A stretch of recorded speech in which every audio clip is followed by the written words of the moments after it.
Welcome to CW 6.5. This is the last lesson in the chapter, and today we are reviewing how to solve a linear inequality. So the main thing for your notes is going to be this. You're going to want to isolate y. I can't really emphasize that enough. That is extremely important.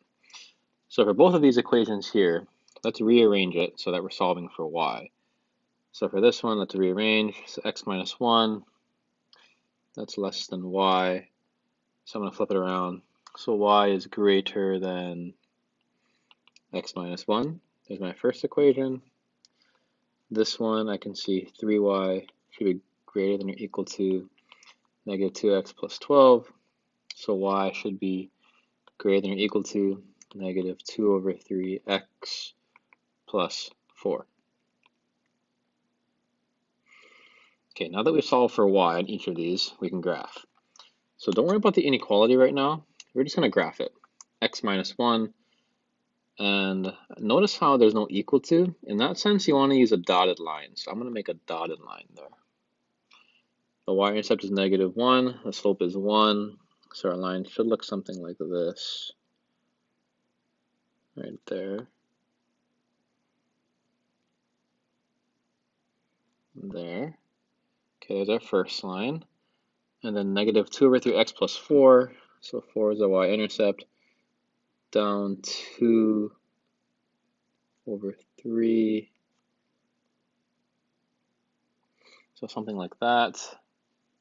And let's connect those.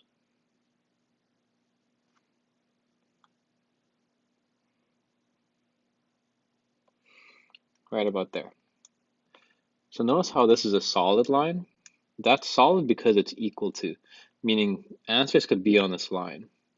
The dotted line is happening because there's no equal to, so I put a dotted line here. Now here's the important part. Notice how for both of these it says greater than. What that means is we're going to shade above both lines. Because when we're shading the y value, so we're trying to shade where y is greater than x minus 1. So essentially that's saying shade above the line, and this one's saying the same thing, shade above the line. So I'm going to do that. Let's shade above the line.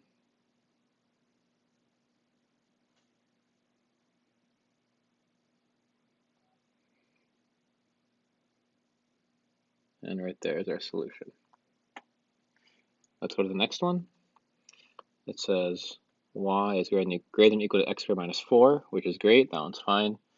And this one, let's rearrange it. So x minus 2 should be greater than or equal to y, meaning y is less than or equal to x minus 2. This is a personal preference. I like having the y first, but it doesn't really matter.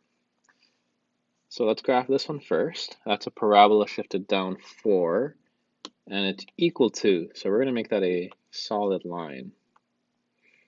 So negative 4, and let's put our points down. And I'm getting these points just by plugging in numbers. That's probably the easiest way to do it. So we sketch our parabola right there. Now x minus 2, that's going to be a y-intercept of negative 2, and then a slope of 1. And again, notice how these are all solid lines. That's because they're both equal to. Okay. Now, notice where we're shading here. For this one, it's going to be above. So that's going to be above the parabola. But this one, notice how it's less than.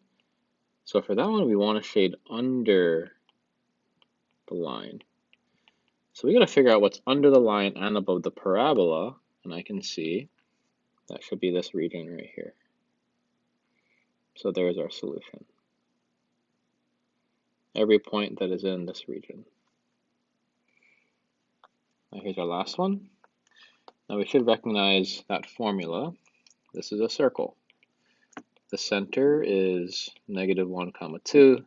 The radius is 3, and it's equal to, so let's make that a nice circle that's solid. Because I have an iPad, I'm going to sketch it at the center first, or at the origin, and then just kind of move it from there. So there's a nice center, radius 3, or a nice circle, and then let's move the center to -1, 2. So that's going to be left 1 over 2. 1, 2. Right about here. Okay, that looks pretty good. Actually, it made a little higher. Okay, that's pretty good. And then we have a vertical line. X is greater than -1. If I go to -1 and draw a vertical line. Now, notice a couple things here. This is less than the radius, so if you see that, that's going to indicate shade inside the circle. If it were greater than, you'd shade outside the circle. And over here, that's going to be greater. So you got to think about the numbers here. If it's a vertical line, where is x greater than -1? So essentially, we're going to shade to the right. So I want to shade right of the line and inside the circle, which means my answer is this region over here. So we're going to shade those, and we're done.